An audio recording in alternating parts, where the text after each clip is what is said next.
Saludos, mi nombre es Guillermo de Lama y quiero darles la bienvenida a este curso de Cosmovisión Bíblica Reformada. Yo soy el pastor de la Iglesia Bautista Reformada de Lima y bueno, vamos a comenzar ahora con este módulo, el módulo 2. Yo quisiera dividir este módulo 2 en dos partes. Primero, con una introducción a la filosofía y apologética reformada. Ese es un punto muy importante para mí.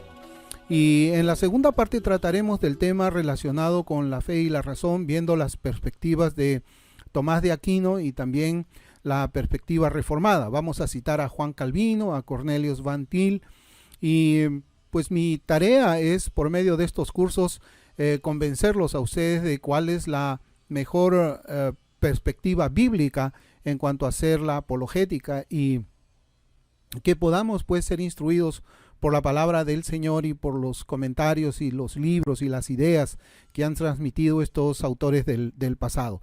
Yo soy predicador y enseño en la iglesia, ya les mencioné, en la Iglesia Bautista Reformada de Lima, y voy a recurrir mucho a las notas que tengo aquí. Mi laptop la tengo al frente mío porque no quiero improvisar en lo que voy a compartir. Yo quisiera expresar las ideas correctas. ¿Cómo es que yo he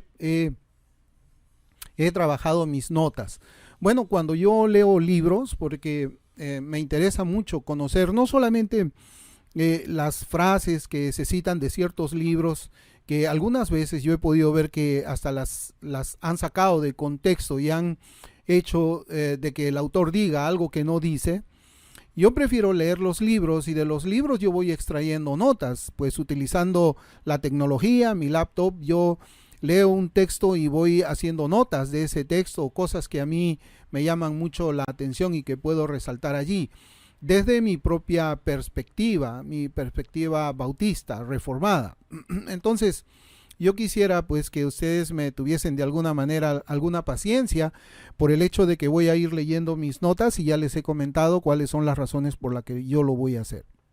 Yo quiero comenzar citando las escrituras en Colosenses 2:8. Voy a leer de la versión Nueva Biblia de los Hispanos el texto de la palabra de Dios y dice de esta forma: miren que nadie los haga cautivos por medio de su filosofía y vanas sutilezas, según la tradición de los hombres, conforme a los principios, las normas elementales del mundo y no según Cristo.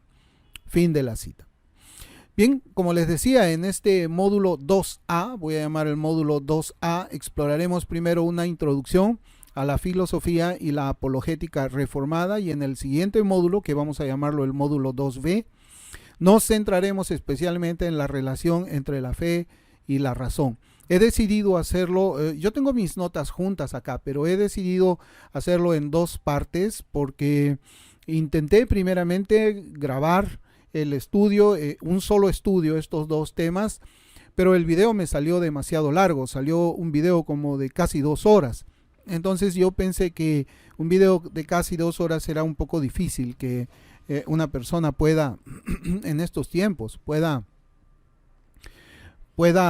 prestar atención a todo. Entonces es mejor tener unos videos cortos. Voy a tratar de resumir lo más posible sin quitar el contexto a las notas que yo tengo y también a los comentarios que voy a hacer. Bueno, yo quisiera comenzar mencionando que la mayor tragedia que enfrenta a la iglesia reformada de nuestros días es que muchos han llenado sus cabezas con un intelectualismo estéril. Y pues yo pienso, hermanos, de que así como el Señor a mí me salvó hace unos 20 años y por la gracia de Él, a través de las Escrituras, comencé a entender la doctrina reformada leyendo las Escrituras. Antes que llegue a mis manos por primera vez un libro de Charles Spurgeon que precisamente hablaba acerca de las doctrinas reformadas. No recuerdo el nombre exacto, pero es un libro muy, muy antiguo. Antes yo ya tenía batallas con estos temas acerca de que existía el libre albedrío y que Cristo pues había muerto por todos los seres humanos de la tierra. Y yo me preguntaba, pero si el hombre tiene libre albedrío, entonces ¿cómo Dios puede ser soberano? También en cuanto a si Cristo había muerto por todas las personas o había hecho su sacrificio en la cruz para expiar los pecados de todo el mundo, entonces ¿por qué las personas todavía se van al infierno? Entonces, de una manera muy especial, yo digo, el Señor me fue llevando hacia lo que era la doctrina reformada hasta que por fin cayó en mis manos un libro de Charles Spurgeon que trataba acerca de estos temas, y yo me pregunté, ¿dónde es que se reúnen estos hermanos? ¿Dónde puedo encontrar al pastor Charles Spurgeon? Y bueno, yo no sabía que él había fallecido ya muchas décadas atrás. Sin embargo, me interesó mucho ya conocer y profundizar el conocimiento de la teología desde una perspectiva reformada. El Señor me llevó mucho por los libros de hermanos presbiterianos del pasado, y sobre todo cuando llegué a los Estados Unidos me llevó a una iglesia que tenía una biblioteca, un almacén, porque tenía pues un ministerio de repartir literatura puritana a todo el mundo, unos booklets, unos librillos.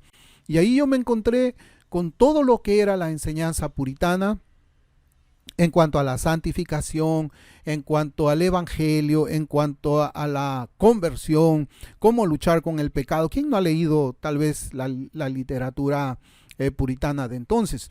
Pero el Señor también me fue llevando a mí, más allá de comenzar a preparar mis cimientos teológicos en la fe reformada, en la fe principalmente me hicieron leer en la iglesia a Berkhof, a Louis Berkhof, y luego a Charles Hodge.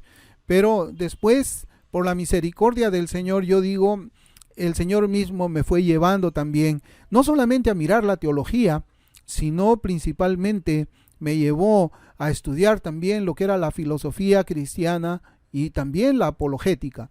Y todo eso, hermanos, estalló mi cabeza. Comencé a mirar un poco de una manera diferente lo que significaba ser un cristiano bíblico.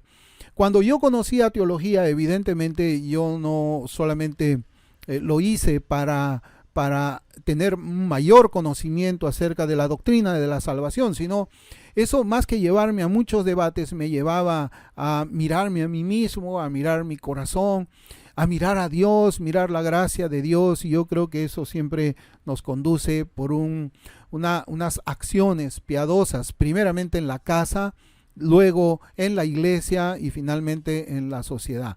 Entonces yo digo de que muchos hermanos que están pues en iglesias reformadas en nuestros días solamente han terminado aceptando el intelectualismo de lo que estos teólogos y muchos puritanos también escribieron, ¿no? Entonces, ellos lo que han hecho es reducir la visión de Cristo y el Evangelio solamente a las cuatro paredes de la iglesia local.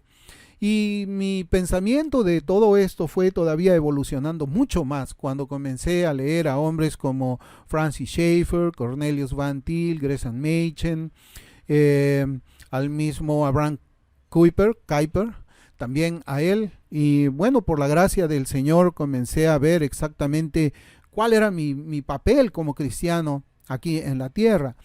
Entonces comencé a tomar notas, a compartir estas notas en casa, primero con mi esposa y también en la iglesia donde soy pastor. Y luego, pues hermanos, yo he visto la necesidad, y ya les he comentado a ustedes, de enseñar también estas materias a los dos pastores que me acompañan en la iglesia. Y bueno, también uno de estos pastores comenzó a preguntar, ¿y por qué no se enseña también a otros hermanos más en la fe?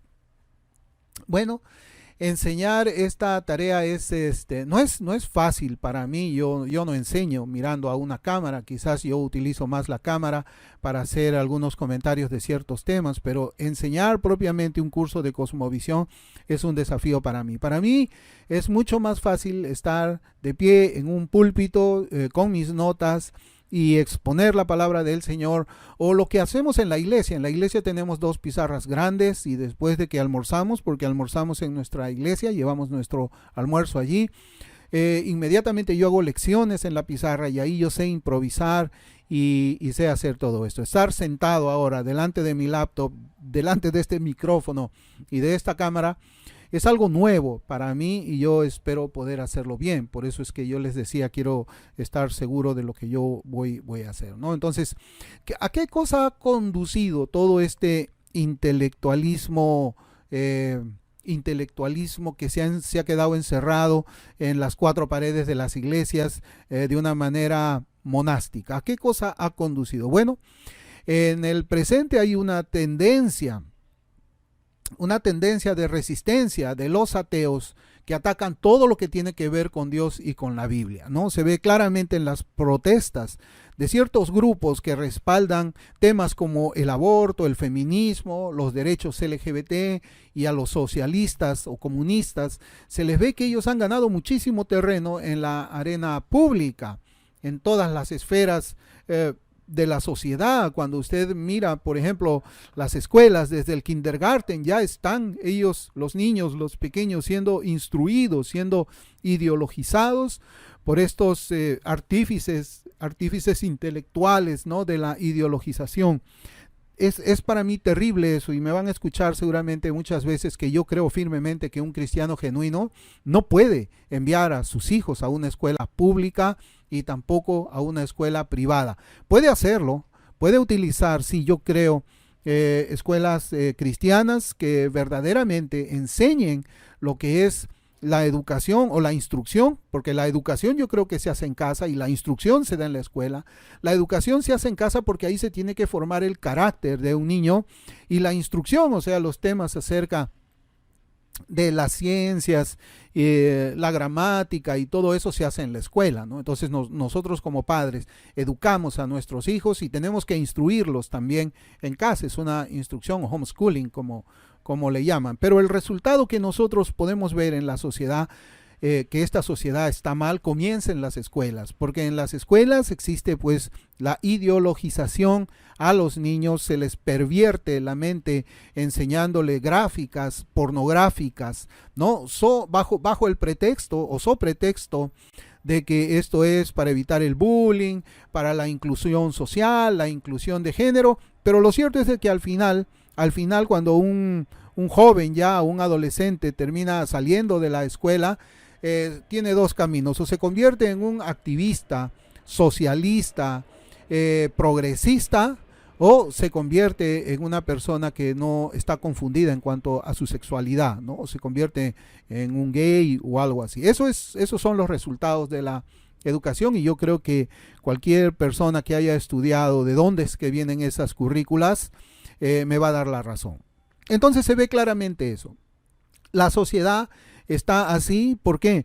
Porque los cristianos nos hemos retirado de la esfera pública, y ese odio hacia Dios, hacia Cristo, ha aumentado tanto que podemos ver cómo esas protestas terminan destruyendo la propiedad privada, destruyendo iglesias que son propiedad privada, católicas, por ejemplo. Vemos también que atentan contra las iglesias evangélicas. ¿Cuándo no hemos visto, por ejemplo, a los integrantes del LGBT, algunos, ¿no?, que entran en una iglesia evangélica, en una iglesia bautista o presbiteriana, con un arma de fuego y comienzan a disparar a todos, o entran a las escuelas y disparan a todos? Pues eso es lo que nosotros vemos en la sociedad, y es la consecuencia pues de que Cristo ha sido retirado de la esfera pública, ¿no?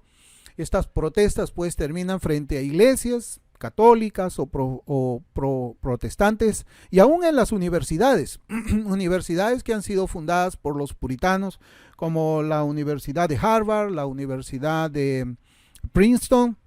Ahí vemos ahora de que los estudiantes simplemente han tumbado todos los monumentos que tienen que ver con lo que es el cristianismo o con sus fundadores puritanos. Han derribado todo, y la secularización ha tomado pues el dominio de esos lugares de educación. O sea, usted puede observar desde el kindergarten hasta la universidad, las cosas están mal. Y esto pues se debe a ideas que se están difundiendo en las escuelas públicas, ¿no? Las personas, como yo digo, cuando terminan la escuela se vuelven activistas más radicales y muestran su odio hacia Dios. Y todo eso a mí me hizo pensar acerca de cuál es el papel que nosotros como cristianos debemos de tener en la sociedad. Yo no creo de que un cristiano debe solamente estar dentro de su iglesia y ahí es cristiano, y deja de ser cristiano cuando sale el domingo y se regresa a su casa hasta el próximo domingo, y ahí ya no es cristiano. No, yo creo que primeramente nosotros somos cristianos, ¿no? Yo no soy un político, hablo de política, pero yo no hablo de política porque soy político. Yo hablo de política porque primeramente soy cristiano y conozco la escritura, conozco la Biblia, y seguramente ustedes también ya me verán haciendo más programas acerca de lo que es el nacionalismo cristiano, ¿no? Entonces, el cristianismo pues está siendo atacado, y este ataque empieza con ideas que se están difundiendo en todos los ámbitos de la sociedad, y los cristianos nos preguntamos cómo deberíamos responder ante esto. Esa es una pregunta que es importante. Es importante. ¿Cómo los cristianos debemos responder a todo lo que estamos viendo que está ocurriendo en el mundo? Y bueno, las respuestas ahí son varias, ¿no? Algunos piensan, de acuerdo a la interpretación que les han enseñado quizás sus pastores en sus iglesias locales, ¿no? Cuando, bueno, nos tiran una bofetada los ateos, cuando nos tiran una bofetada los humanistas, los racionalistas, cuando nos tiran una bofetada los del movimiento feminista, el LGBT y todo eso, ¿qué es lo que debe hacer un cristiano? Poner la otra mejilla. Así enseñan. Y si no enseñan con estas palabras, prácticamente la enseñanza es esa, poner la otra mejilla. O también algunos han distorsionado el texto bíblico donde el Señor en el Sermón del Monte nos dice, bienaventurados los pacificadores. Entonces, algunos, partiendo de ese versículo, bienaventurados los pacificadores, creen de que los que contienden por la fe están quebrantando la orden del Señor de que nosotros tenemos que ser pacificadores, ¿no? Entonces, para esta clase de hermanos que han sido instruidos de esa manera, pues la apologética se convierte en un pecado. Es un pecado, debemos de guardar silencio, debemos de poner la otra mejilla, debemos de callarnos, ¿no? Pero, ¿por qué la iglesia no contraataca estas ideas? ¿Por qué la iglesia no contraataca estas ideas? Yo me refiero a contraatacarlas directamente, defendiendo el cristianismo en lugares donde se propagan estas ideas, como las calles o las universidades. ¿Por qué? ¿Por qué el cristiano no contraataca? Algo así como hacía el apóstol Pablo en el Areópago, ¿no? En Hechos 17:16, la escritura dice, mientras Pablo los esperaba en Atenas, su espíritu se enardecía viendo la ciudad entregada a la idolatría. ¿Por qué los cristianos ahora no nos enardecemos cuando vemos la idolatría? Claro que los ídolos no son como los del Areópago. Los ídolos de hoy día es, por ejemplo, el dios Moloch, que representa las clínicas abortistas. ¿Por qué no nos enardecemos cuando vemos cómo es que el aborto se va propagando en toda la sociedad, y la iglesia permanece en silencio, salvo unos cuantos valientes que salen a defender? ¿Por qué? ¿Por qué no nos enardecemos como Pablo, ¿no? Y ni qué hablar también del matrimonio homosexual y todas esas cosas que vemos por ahí, ¿no? Generalmente son pocos los cristianos que defendemos nuestra fe porque pensamos que ser cristiano implica aceptar ataques basados en ideas materialistas de Karl Marx, de Freud y de Darwin. Y por supuesto, aquellos que responden ideológicamente al ataque probablemente sean vistos como creyentes, como ya he dicho, que han pecado al contraatacar las ideas del adversario.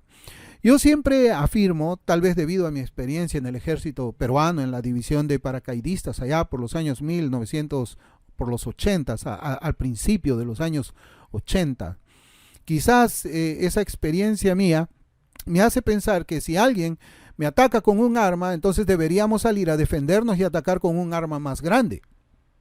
O sea, si alguien nos ataca con un tanque, nosotros debemos responder con un tanque más grande.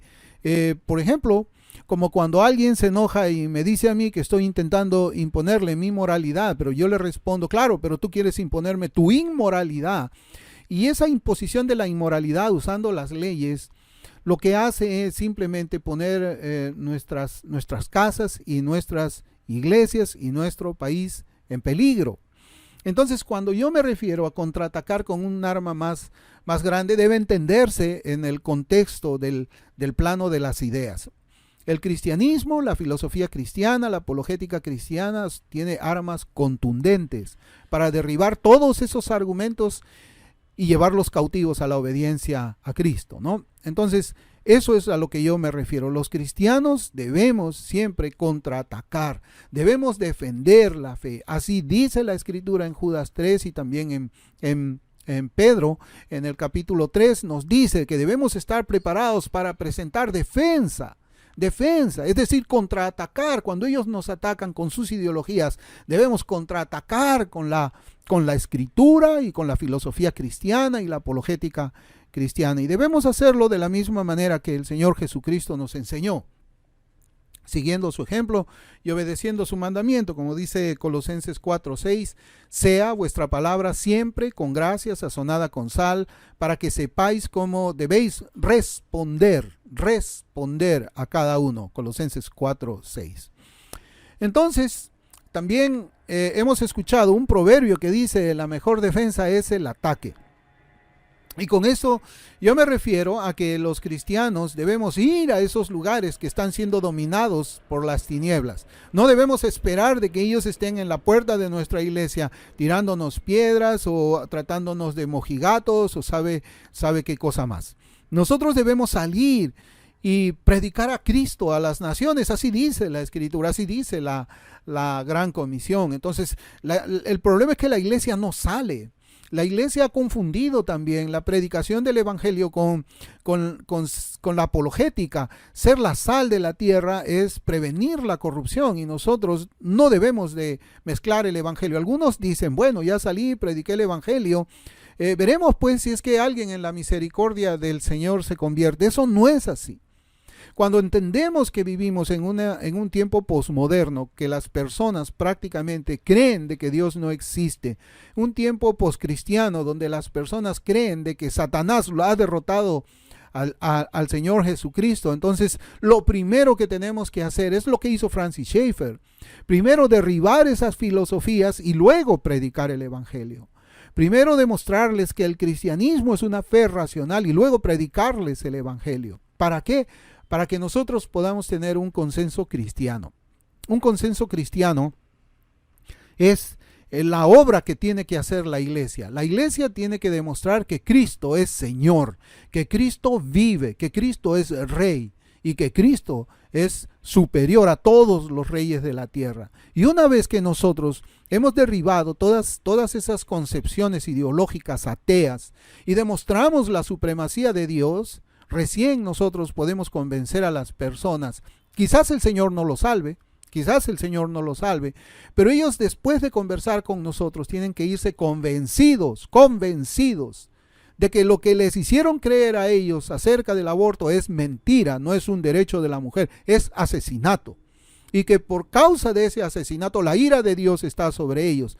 Si bien las personas posiblemente no sean salvadas por el Señor, pero por lo menos ellos se van pensando que hay un Dios a quien tiene que darle cuenta. Y la próxima vez esas personas no van a dar su voto a un candidato abortista. Ese es el trabajo que tiene que hacer la iglesia. ¿Quién más va a hacerlo? ¿Los conservadores? ¿Quién más va a hacer ese trabajo? Primeramente, Cristo es Señor y nos ha mandado a nosotros a hacer esa labor. Entonces, la mejor defensa es el ataque. La mejor manera de protegerse o defenderse es tomar la iniciativa y atacar primero. Lo estoy hablando en el plano ideológico, ¿no? Entonces, hermanos, defender el cristianismo significa pues que los seguidores de Cristo deben explicar por qué el cristianismo es la creencia más lógica y sensata. Mire, en Hechos 26-25, la palabra del Señor dice: mas él dijo: no estoy loco, excelentísimo Festo, sino que hablo palabras de verdad y cordura. Por eso es que yo le puse ese título a este canal de YouTube: verdad y cordura, porque eso es lo que es el cristianismo. Eso es lo que es el cristianismo. Son palabras de verdad y cordura. Los que no son cuerdos son los otros. Nosotros somos cuerdos. Los que son mentirosos son ellos. Nosotros hablamos la verdad. Y tenemos que llevar esa verdad y esa cordura al mundo. Entonces, este curso tiene como objetivo pues aplicar las ideas de Van Til a las conversaciones modernas sobre filosofía y religión. La apologética La apologética que defiende el cristianismo siempre ha tratado la teología natural, que es básicamente lo mismo que hablar de filosofía de la religión. Por lo tanto, este curso está fuertemente basado en esa tradición y busca llevar el pensamiento de Van Til a los debates actuales sobre filosofía y religión. Yo entiendo de que hay algunos hermanos que tienen problemas con Van Til. Algunos son posiblemente porque no han leído sus obras. Yo, como les digo, nosotros estamos acostumbrados a no leer libros y eso está mal. Alguna vez yo me he cruzado también con una persona en las redes sociales que criticaba duramente a un autor.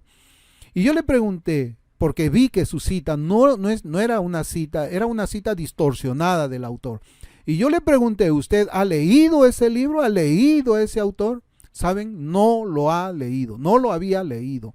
Y fue difícil para mí porque tratan de escabullirse. Son personas que critican duramente a un autor sin haberlo leído y se llaman cristianos. Y solamente se dejan guiar, ¿por qué? Por lo que escucharon en un programa, por lo que leyeron una lectura de 3 minutos, 2 minutos acerca de un autor y se lo creyeron. Y comenzaron a, como se dice acá, comenzaron a difamar como si a tirar barro con ventilador, como se dice, ¿no? Porque usan sus redes sociales para difamar. Entonces fue difícil sacarle la respuesta, pero el asunto fue de que esta persona no había leído los libros de este autor. Igual con Van Til. Yo me he dado cuenta de que las personas, hace un momento tuve que responder un comentario acerca de Abraham Kuyper, donde dice de que Abraham Kuyper era la persona que estaba prácticamente predicando, enseñando el evangelio de la justicia social, algo así. Y eso es mentira. Entonces yo tengo que responder el comentario y tengo que decir, dime en qué libro lo dice, en qué página y escríbelo. ¿Por qué? Porque yo tengo libros de Van Til. Y quiero verificar que eso es así. Pero el mundo de las redes sociales funciona de esa manera. Si alguien no está de acuerdo con lo que Van Til dice, pues está bien. Pero no debe haber difamación. Yo creo que nosotros tenemos que leer libros para pesar a los autores. Es cierto, yo pues soy bautista, yo no soy presbiteriano, pero curiosamente yo ahora tengo mucha más afinidad con los presbiterianos que con los bautistas. Tengo mucha más afinidad con ellos. Tengo más afinidad con los hermanos que son postmileniales, aunque yo soy amilenial. Y también tengo afinidad con mis hermanos presbiterianos que son amileniales, ¿no? Yo creo de que ellos verdaderamente están en esta lucha, en esta batalla. Y eso para mí resulta bastante importante, ¿no? Yo pienso de que yo no estoy de acuerdo en el tema de la teología del pacto desde esa perspectiva presbiteriana, pero nosotros como bautistas tenemos una teología del pacto que es diferente a la de ellos. Es cierto, pero leemos, yo tengo que leer los argumentos de ellos, tengo que leer también los argumentos míos antes de poder tomar una decisión. El punto es de que no es bueno que nosotros critiquemos cuando simplemente pues no hemos leído nada de la persona que estamos criticando. El otro problema es también similar, pero ya tiene que ver con la idolatría, ¿no? Donde pues los cristianos de este tiempo son idólatras, ¿no? Entonces ellos no interpretan la Biblia con sus propios ojos, sino hay un pastor, un famoso, alguien que viste unos trajes Armani, tiene unos zapatos muy finos, además es una persona que tiene mucha retórica en el púlpito, tiene un púlpito de no sé, de madera de cedro muy bonito. Entonces ellos suponen de que esa persona necesariamente tiene que estar hablando la verdad y se olvidan pues de leer las escrituras y se dejan llevar por lo que la persona diga, ¿no? Aún hasta herejías. Yo veo de que el nestorianismo pues está resurgiendo en este tiempo. ¿Por qué? Porque un famoso es el que lo está hablando, o varios famosos son los que están hablando, y la iglesia pues ha comenzado a desechar los concilios antiguos y pues se está desviando, ¿no? Es algo increíble, ¿no? Yo pienso de que todo esto es la consecuencia pues de un antiintelectualismo o pereza, ¿no? Pereza en prepararse mejor y pues yo digo no hacer el ridículo a veces en las redes sociales, ¿no? Entonces es necesario que nosotros hagamos esto, ¿no? Es necesario. Yo voy a usar las ideas de Van Til porque es muy necesario en un mundo donde el escepticismo y la diversidad de creencias son cada vez más comunes, ¿no? Y estas ideas podemos entender cómo afectan pues nuestra vida y nuestra práctica de fe en este mundo que se está volviendo cada vez más secular y diverso. Van Til creía que la razón humana está limitada y corrompida por el pecado. Claro, la Escritura dice eso. No hay quien entienda. No hay quien entienda en Romanos 3:11. Además también en la primera carta del apóstol Juan dice, pero sabemos que el Hijo de Dios ha venido y nos ha dado entendimiento. El Hijo de Dios nos ha dado entendimiento, hablando de la iglesia, hablando de los que son salvos, de los que han sido redimidos, de los que son regenerados. A esos Cristo les da entendimiento, aunque algunas veces parece que no fuera así. Pero el entendimiento es acerca pues de quién es Dios y quiénes somos nosotros, ¿no? Es el primer entendimiento que tenemos en el corazón y en la mente regenerada. ¿Quiénes somos? Primeramente, ¿quién es Dios? Por eso es que buscamos a Dios. Primero tenemos que nacer de nuevo. Una vez que somos nacidos de nuevo, tenemos el entendimiento restablecido, limpiado, un poco, no completamente, de lo que ha sido pues los efectos noéticos del pecado, ¿no? Pero Van Til creía que cualquier intento de justificar la verdad de la fe cristiana utilizando la razón autónoma es inherentemente insuficiente. Y eso lo vamos a ver cuando hablemos un poco más acerca de las posiciones de Tomás de Aquino y cuál es la posición reformada. Vamos a citar también primeramente a Juan Calvino, ¿no? Pero es obvio de que Van Til recoge la tradición reformada presbiteriana, ¿no? Es algo tremendo, ¿no? En cambio, Van Til defendía la necesidad de comenzar con las presuposiciones bíblicas como fundamento para cualquier argumento apologético, ¿no? Y esto significa que la apologética de Van Til se basa en la autoridad de la Escritura como la única base segura para el conocimiento y la verdad. O sea, sola Escritura, una de las solas de la Reforma protestante. No mis sentimientos, no lo que supuestamente Dios me está revelando en un sueño, nada, absolutamente eso no, sino las Escrituras. Las Escrituras son la base para hacer una buena, muy buena apologética, ¿no? Otro objetivo de este curso es persuadir a los cristianos interesados en profundizar en los estudios de filosofía a que lo hagan manteniendo siempre los principios de la ortodoxia reformada. Eso es básicamente, ¿no? Estudiar lo que es la reforma o la ortodoxia reformada, ¿no? En relación con el punto de vista que tenía Van Til acerca de los arminianos, él escribió lo siguiente en un libro que se llama Educación Cristiana Reformada, no recuerdo, yo tengo un libro de Van Til que habla de la educación, no recuerdo si ese es el título, pero él escribe lo siguiente, y comienzo aquí la cita. Esto implica que el hombre no está espiritualmente muerto en delitos y pecados como Pablo claramente afirma. Si los hombres no estuvieran espiritualmente muertos, entonces los griegos podrían hacerse las preguntas correctas sobre sí mismos y también podrían darse las respuestas correctas ellos mismos. Los griegos han dado una respuesta a la pregunta sobre el sentido de la vida, pero esta respuesta implica que el hombre no es una creación de Dios ni un pecador ante él, sino que participa en lo que sea el ser de Dios. Fin de la cita. Es interesante, pues estas son las incongruencias, ¿no? De aquellos que se salen de la ortodoxia reformada y siguen cualquier camino, el camino de la razón principalmente, ¿no?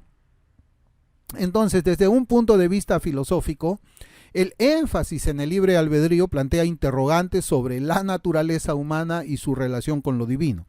Es decir, ¿cómo se entiende la capacidad de elección humana en relación con la soberanía y el plan de Dios? Yo quiero citar a Van Til antes de hacer un comentario. Van Til escribió lo siguiente y comienzo la cita. Pero el romanismo no se toma en serio la doctrina de la creación. Desvirtúa esta doctrina con la idea de la libertad del hombre. Esta idea de libertad equivale a una medida de independencia frente a Dios. Y en la medida en que el hombre es independiente de Dios, deja de ser revelador de Dios. Además, si el hombre se hace hasta cierto punto independiente de Dios, en esa medida Dios se hace dependiente del hombre. O mejor dicho, en esa medida tanto Dios como el hombre dependen el uno del otro y del universo. Si el hombre se hace parcialmente independiente de Dios, su punto de referencia último ya no se encuentra exclusivamente en Dios. Fin de la cita. Esto es algo tremendo. Es algo tremendo y como yo les decía, aquí pues Van Til hace una diferencia entre lo que es la ortodoxia reformada y lo que es la teología arminiana, ¿no? Y yo creo que estas citas ya nos dejan claro hacia dónde voy a ir, y el punto pues de este curso es basarse en lo que es la ortodoxia reformada, porque es una teología mucho más consistente, es la teología que antes era la que abrazaba toda la iglesia cristiana, hasta pues un punto en que el libre albedrío comenzó a ganar terreno y otras cosas más.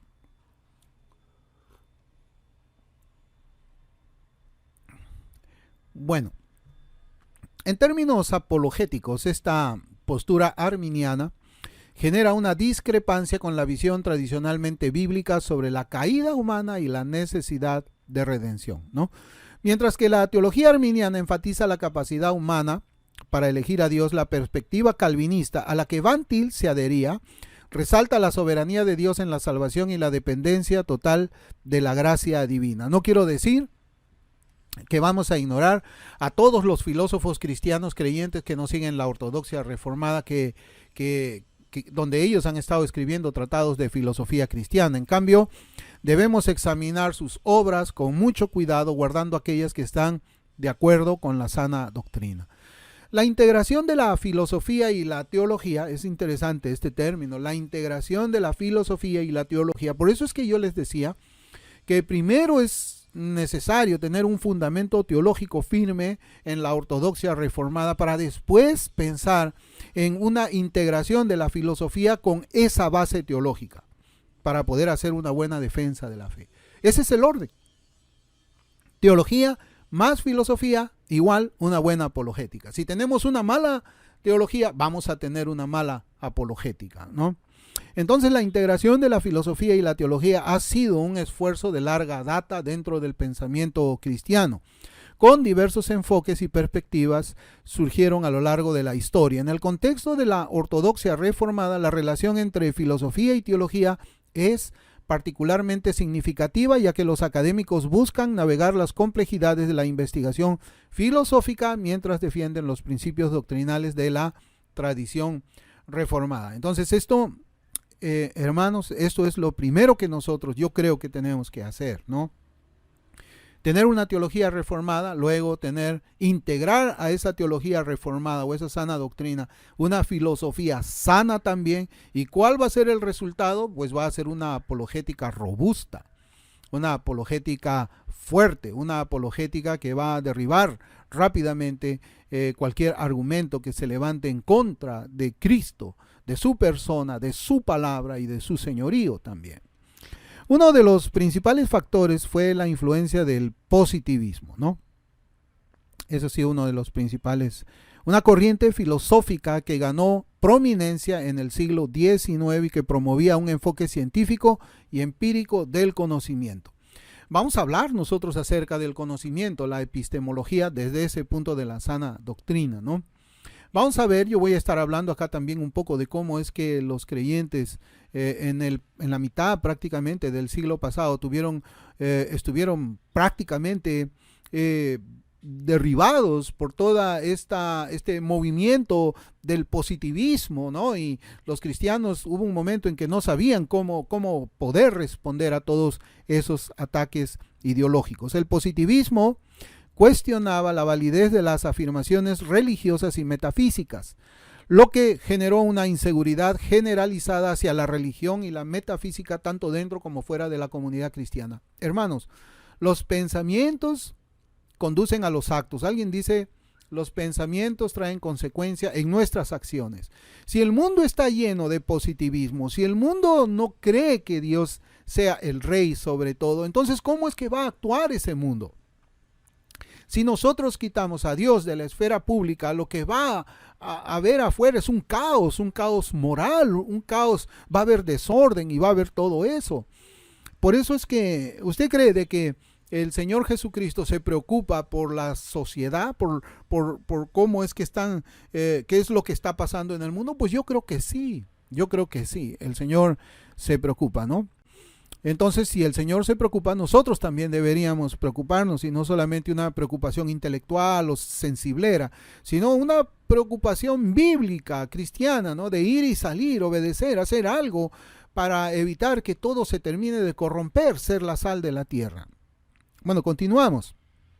Además, también el siglo XX estuvo marcado por eventos históricos y desarrollos pseudocientíficos que socavaron la autoridad y la influencia de la religión en la sociedad. Por ejemplo, los supuestos avances en la teoría de la evolución de Darwin y los supuestos descubrimientos en física y astronomía desafiaron pues las interpretaciones tradicionales de la creación y el origen del universo. Es interesante cómo el pensamiento darwiniano ha ganado muchísimo terreno, aún dentro de la iglesia. La iglesia no ha sabido defenderse.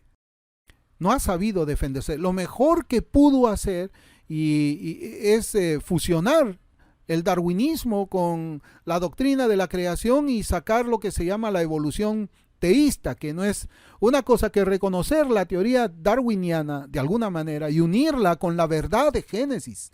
Tim Keller fue uno de ellos, que llamó pues la evolución teísta. ¿Y qué cosa es la consecuencia de hacer eso? Es tratar de hallar una paz entre la falsa ciencia y la verdad.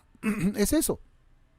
Hacer la paz entre la falsa ciencia y la verdad de la palabra de Dios. Por supuesto que nosotros no creemos ni en la evolución teísta y mucho menos en el darwinianismo. Tenemos que combatir ambos. El Señor creó la tierra en 6 días literales. No existe una tierra que tiene millones de años. Y si usted va a creer que el carbono 14, porque eso me enseñaron a mí. Yo salí de la escuela en el año 1979. Un año después estuve en el ejército y seguramente que muchos de ustedes no habían nacido. A mí me enseñaron del carbono 14 para supuestamente demostrar que la Tierra tiene millones de años. Ahora que hablan del carbono 14, que es mentira. Es mentira. O sea, lo que me enseñaron a mí era mentira.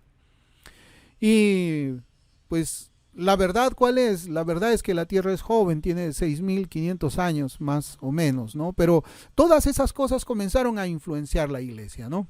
Y es triste de que en ese momento los cristianos no supieron cómo defender su fe, cómo defender la creación que nosotros hallamos en las escrituras. Y hasta ahora nosotros también vamos a encontrar a muchos que pues tienen unos argumentos que son realmente, no sé, son enredados, ¿no?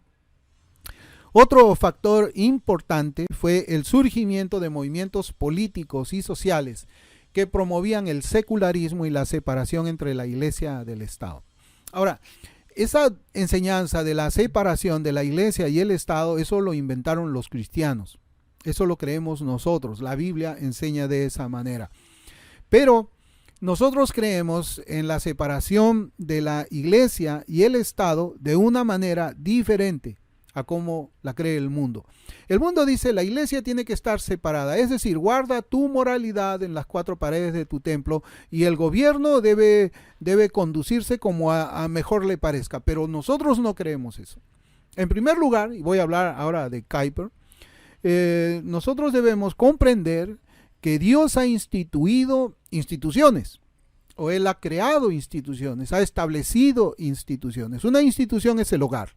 Nosotros entendemos que Dios ha establecido el hogar. ¿Y quién debe estar encima o quién debe regir? ¿Quién es el rey de ese hogar, de esa esfera? Es Dios.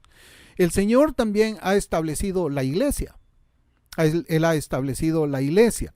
Y la iglesia tiene pues ancianos, pastores y tiene también diáconos. Pero ¿quién es el rey de la iglesia finalmente?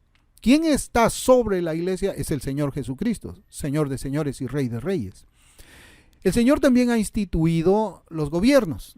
¿no? Ahí vemos nosotros Romanos 13, por ejemplo, cuando el Señor instituye a los gobiernos. Y nosotros entendemos los gobiernos que está conformado por un presidente de la República, por senadores, por diputados, por congresistas, por jueces, jueces de la Corte Suprema y todo lo que conforma pues este ámbito gubernamental.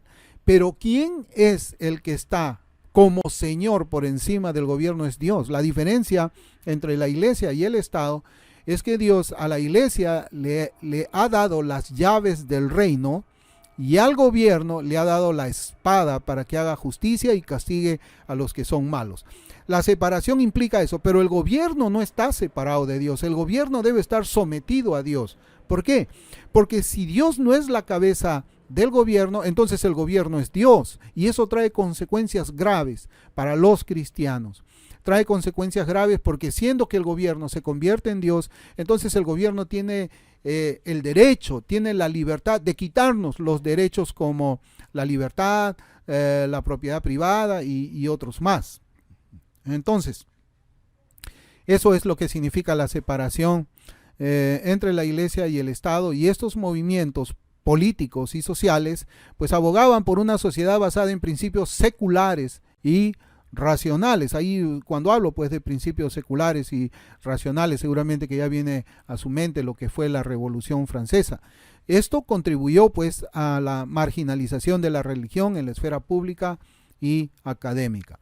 En ese contexto fueron muchos filósofos cristianos que se sintieron desalentados o marginados, ¿no? Además de eso hubo una falta de una comunidad cristiana filosófica por la cual los creyentes podamos también agruparnos y pensar, considerando la escritura, cómo es que la Biblia puede explicar todo o hacer frente a explicar primeramente lo que sucede y cómo es que nosotros debemos contraatacar a esas corrientes filosóficas, a esas corrientes sociales, ¿no? Entonces, la influencia pues del positivismo llevó a una creciente valoración de la ciencia y la razón como fuentes primarias del conocimiento. Miren, imagínense, ¿no? La ciencia es la fuente del conocimiento. Pero ¿qué clase de ciencia? Eso es lo que nosotros tenemos que preguntarnos. ¿Qué clase de ciencia? ¿Es la ciencia que dice que un hombre puede convertirse en mujer? ¿Esa ciencia? ¿Vamos a confiar en una ciencia que dice de que el hombre desciende del mono? ¿Esa es la ciencia? ¿Esa es la ciencia que me va a enseñar a mí la teoría del conocimiento, cómo conocer? Pues yo creo que no. ¿Y la razón? ¿Qué razón? Una razón que está caída como consecuencia del pecado de Adán, una razón que no entiende, no busca a Dios. Esa razón es la que va a ser la guía que nosotros vamos a tener para buscar el conocimiento a la verdad. Pues definitivamente no. Pero eso es lo que ocurrió. Eso es lo que ocurrió en ese tiempo. Se exaltó la ciencia y la razón por encima de lo que era la verdad de las escrituras, ¿no? En respuesta a esto, muchos líderes religiosos y teólogos adoptaron una postura defensiva, tratando de justificar la validez de la fe religiosa mediante argumentos racionales y empíricos. Y eso estuvo mal. Eso estuvo mal. Nosotros no podíamos usar esas armas diabólicas para defender el cristianismo. Para defender el cristianismo nosotros usamos la verdad de la palabra de Dios. No tenemos que convertirnos a ellos para defendernos nosotros mismos. Ellos tienen su propia corriente de vida, su propia fuente de conocimiento, lo que ellos entienden como verdad, y nosotros tenemos lo que es la verdad verdadera, ¿no?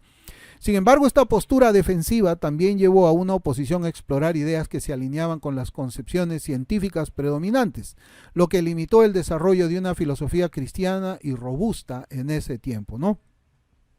Entonces, la cautela hacia cualquier idea que no estuviera respaldada por evidencia empírica o razonamiento lógico riguroso también contribuyó a la escasez de filósofos cristianos activos en este periodo. Hermanos, una cosa que nosotros tenemos que entender cuando hablamos así con los incrédulos y nos dicen, por ejemplo, demuéstrame empíricamente, científicamente que Dios existe.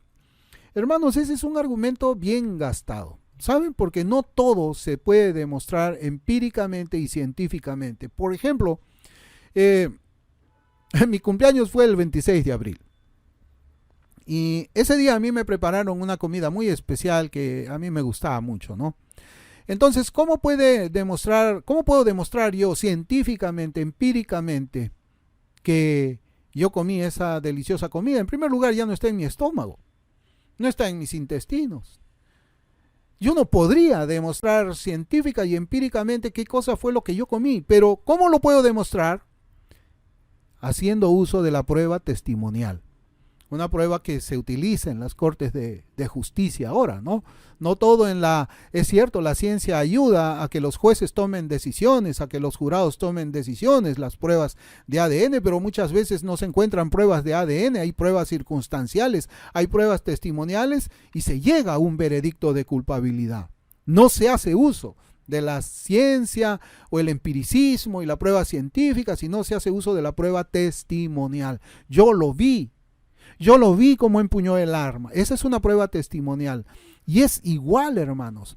Para demostrar que yo comí esa comida que a mí me gusta en mi cumpleaños está la prueba testimonial. Entonces nosotros, cuando nos vienen a decir, no, tienes que demostrar científicamente, pues hay pruebas, hay hechos que no se demuestran necesariamente con una prueba científica. Entonces eso es lo primero que tendríamos que aclarar, ¿no? Y rápidamente, ¿no?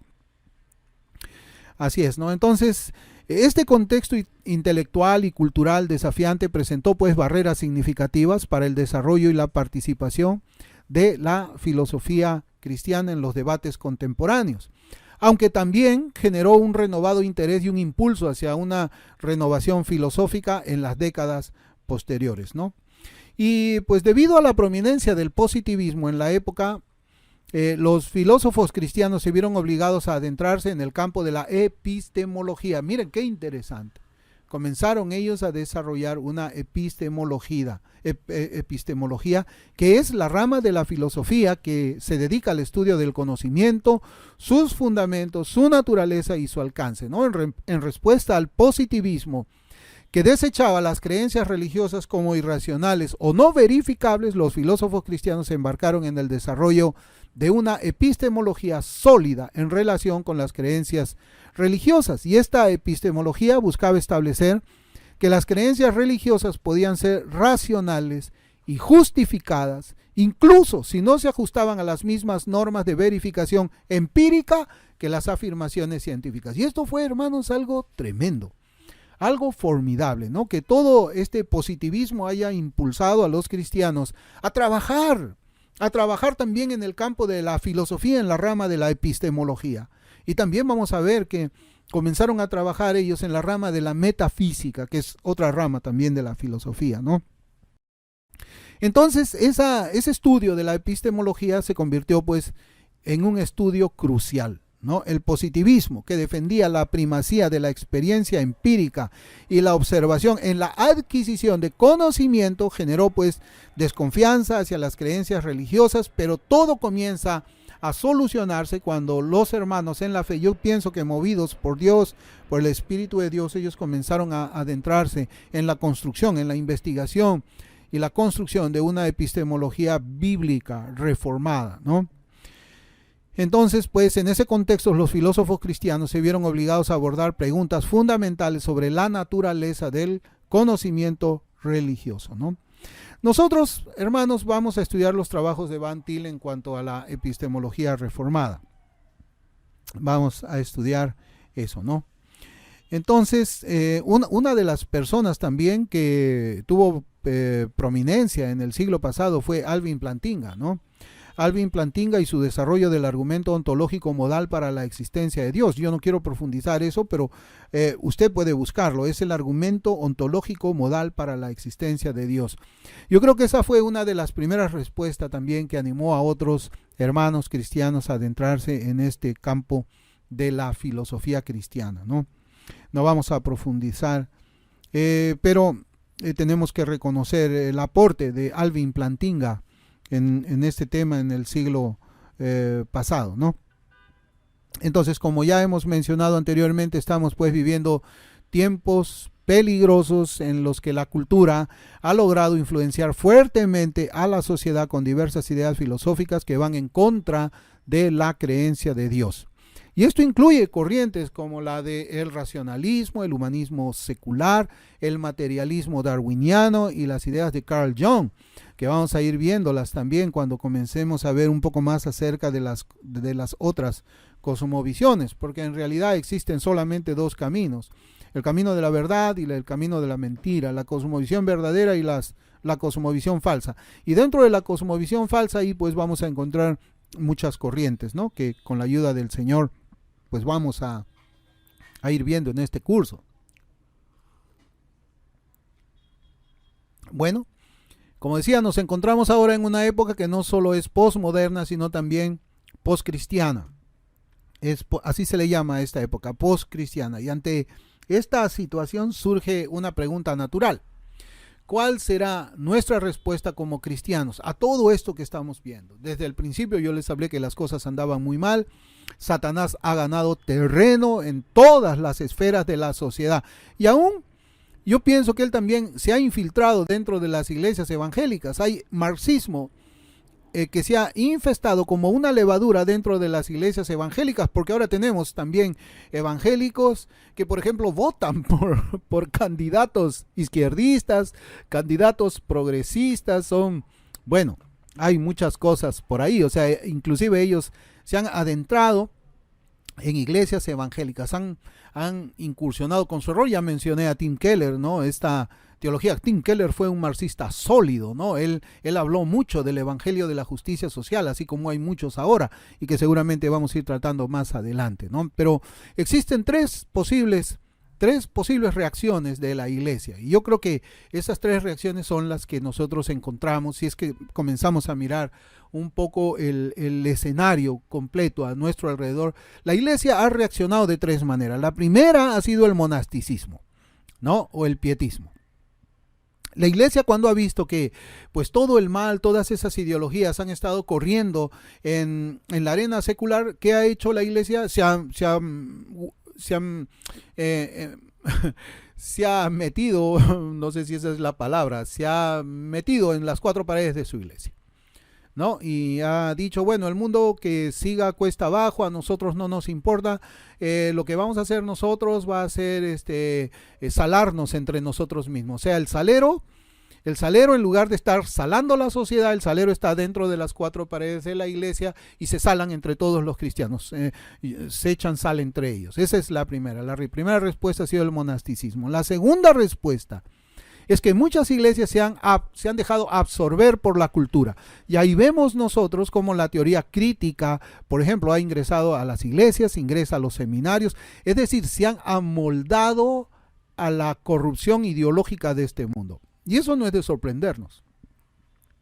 No es de sorprendernos, pero basta escuchar a muchos famosos nuevos calvinistas cómo es que ellos han sido infectados no solo por herejías nestorianas, sino también por el darwinismo, por el marxismo cultural y hasta el marxismo económico, ¿no? Es algo tremendo. Y la tercera respuesta es mantenernos firmes y defender el cristianismo. Y en esta parte hay unos pocos, hay pocos.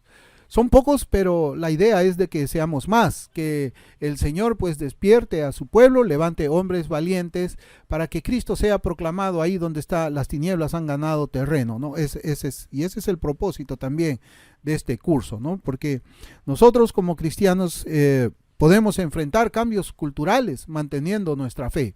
Ese es el propósito. Debemos enfrentar manteniendo nuestra fe, y yo me refiero siempre a la fe ortodoxa reformada, ¿no? Al considerar tanto las tendencias filosóficas cambiantes como contra las verdades eternas de la Escritura, ¿no? Entonces vamos a utilizar pues un enfoque que abarca la teología, la filosofía y la historia, y buscaremos pues contribuir a la discusión sobre el papel del cristianismo en la sociedad actual. Yo pienso que es relevante. La única manera en que todo esto puede ser detenido es por la iglesia cristiana. Por eso es que el primer objetivo de los marxistas culturales ha sido atacar la familia y las iglesias. La familia y las iglesias. ¿Por qué? Así como en un ejército, ¿qué es lo primero que ataca un general? ¿Cuál es la primera estrategia? Pues ir a las refinerías de petróleo ir a las refinerías donde se procesa la gasolina, porque si nosotros como tropa logramos destruir el combustible o la fuente de combustible, simplemente no avanzan los tanques, no avanzan los aviones no vuelan, se paraliza el ejército porque los dejas prácticamente a pie.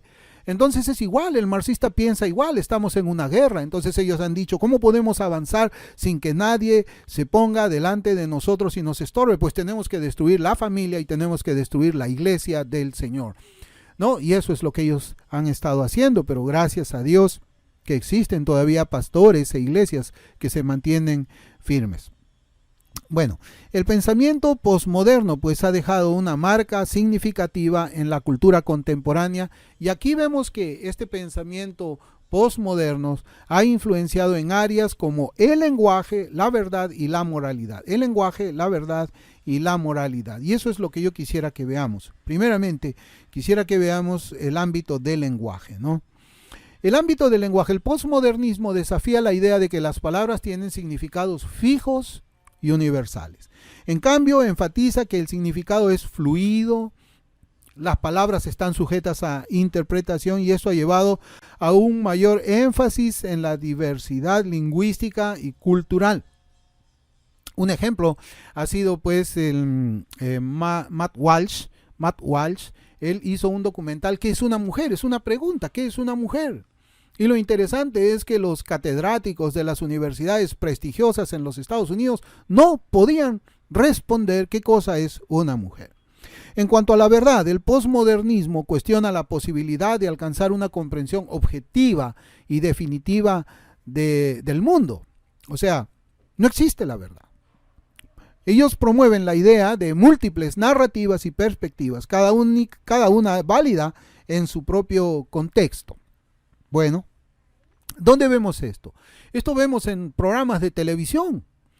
En programas de televisión, cuando, por ejemplo, surge algún escándalo o algo así, o en los temas políticos, los presentadores dicen, bueno, hay que llamar a tal persona que está involucrada en este escándalo para que no diga la verdad, sino que diga su verdad. Su verdad. O sea, la verdad, cada cual tiene su propia verdad.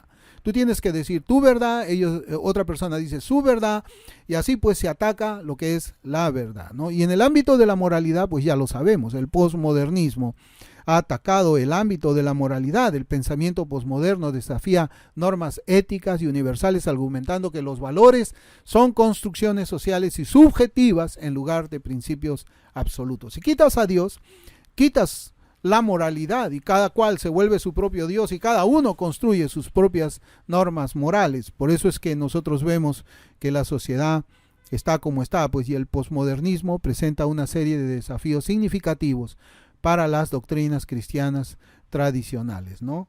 La verdad pues ahora se considera relativa y sujeta a interpretación, lo que plantea interrogantes sobre la idea de que la Biblia y las enseñanzas cristianas son verdades atemporales. Ya no es más, ya no va más la Biblia, no es la verdad, cada cual tiene su propia verdad, y esto pues desafía la autoridad de la iglesia y la interpretación tradicional de la escritura. Para mí es muy triste de que el mundo pues hable acerca de su verdad, y dentro de la iglesia también se hable de cada uno tiene su verdad. Y esto, ¿cómo lo vemos? Cada cual tiene su propia interpretación del texto.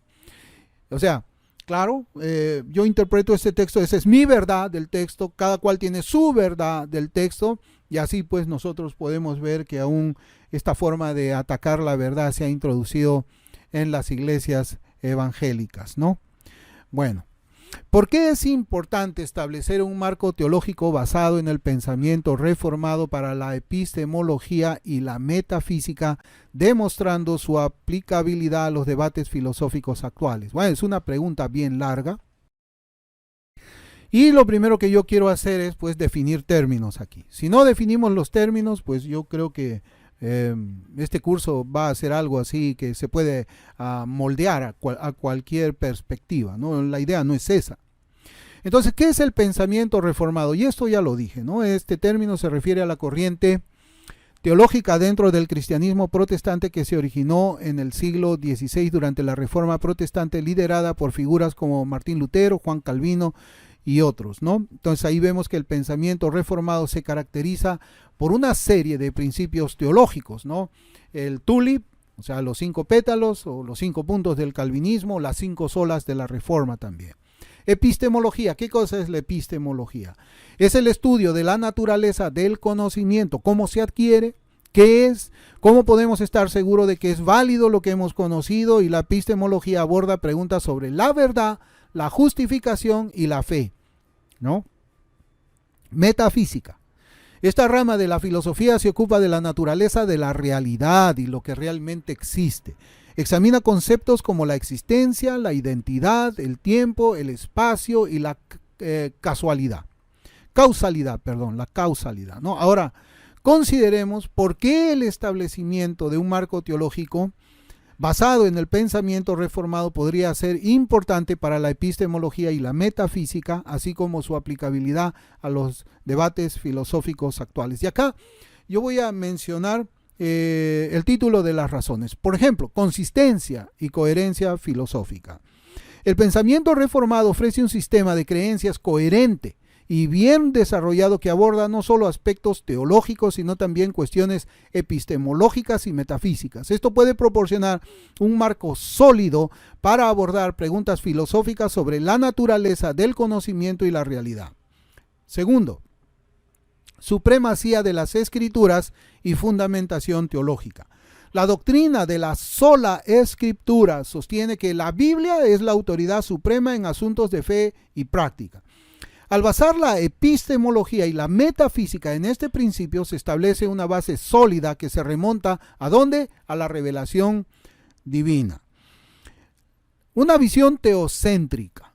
El pensamiento reformado enfatiza pues la soberanía de Dios en todas las áreas de la vida, incluida la epistemología y la metafísica. Esta perspectiva teocéntrica puede ofrecer una forma de trascender los límites de la razón humana y proporcionar una comprensión más profunda de la naturaleza, del conocimiento y la realidad, la metafísica. Depravación total y limitaciones humanas.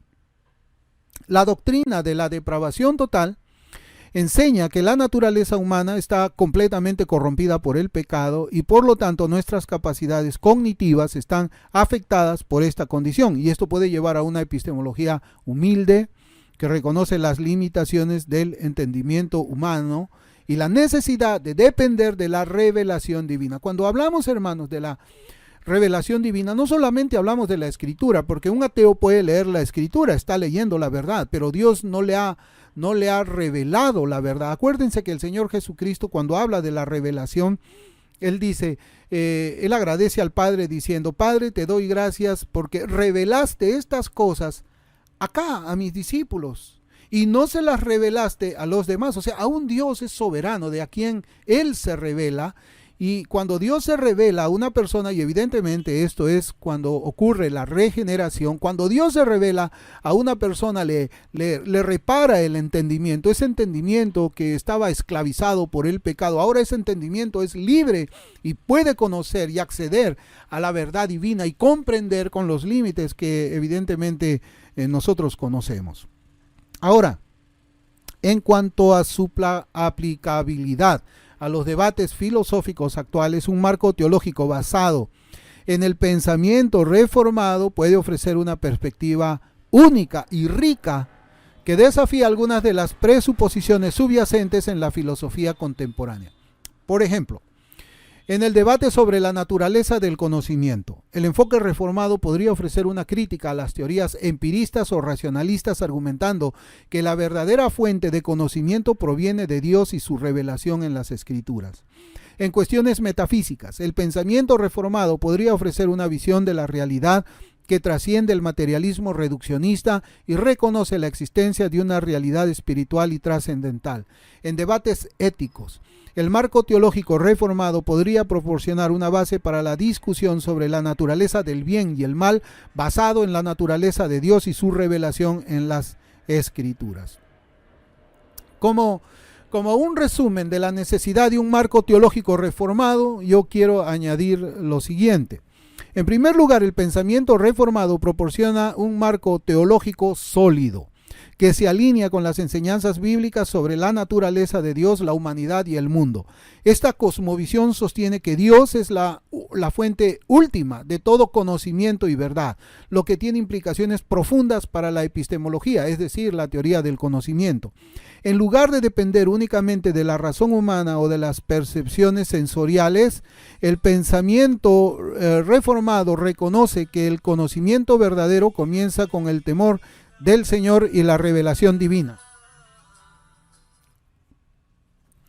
Además, el pensamiento reformado, sí, suena el teléfono porque pues estoy grabando, ¿verdad? Además, el pensamiento reformado ofrece una metafísica coherente que reconoce la soberanía y la providencia de Dios sobre toda la creación. Esta comprensión metafísica incluye en cómo entendemos la realidad y nuestra relación con ella, así como en nuestra comprensión de conceptos como el tiempo, el espacio y la causalidad. En segundo lugar, la aplicabilidad del pensamiento reformado a los debates filosóficos contemporáneos radica en su capacidad para abordar preguntas fundamentales sobre la naturaleza del conocimiento, la realidad, la moralidad. En un mundo marcado por la diversidad de perspectivas filosóficas, el enfoque reformado ofrece una voz definitiva que desafía las presuposiciones del secularismo, el relativismo y el naturalismo. Bueno, hasta aquí va a ser la primera parte o el módulo 2A, como yo había mencionado. Y en el siguiente módulo nosotros vamos a ver lo que tiene la relación que tiene la fe con la razón. Vamos a estudiar un poco ahí los argumentos de Tomás de Aquino, los vamos a comparar con las escrituras y también vamos a ver los argumentos reformados expresados pues en las teorías que Van Til hizo en sus libros, ¿no? Hizo en sus libros. A mí me parece, como yo digo, que Van Til tiene mucho que aportar al debate filosófico hoy en nuestros días. Entonces, los espero para el siguiente módulo. Recuerden que se está creando un grupo en WhatsApp para que nosotros también podamos tener unos lives, podamos tener un momento. Estaba pensando que podríamos hacerlo 2 veces al mes, reuniones de 2 horas utilizando Google Meet. Ya estuve viendo, Google Meet es una buena alternativa para que podamos tener ahí y participar. Yo creo que es mejor tener una participación, preguntar lo que hemos estado hablando hasta este momento en este módulo primero, que es el módulo 2A, ¿no? Hacer preguntas, hacer aportes y todo eso. Yo creo que eso enriquece al conocimiento, y bueno, a los hermanos que están en ese grupo de WhatsApp, yo pronto les voy a hacer llegar ese enlace. Bueno, gracias por acompañarme hasta este momento. Que el Señor los bendiga y ya estaremos haciendo el próximo video.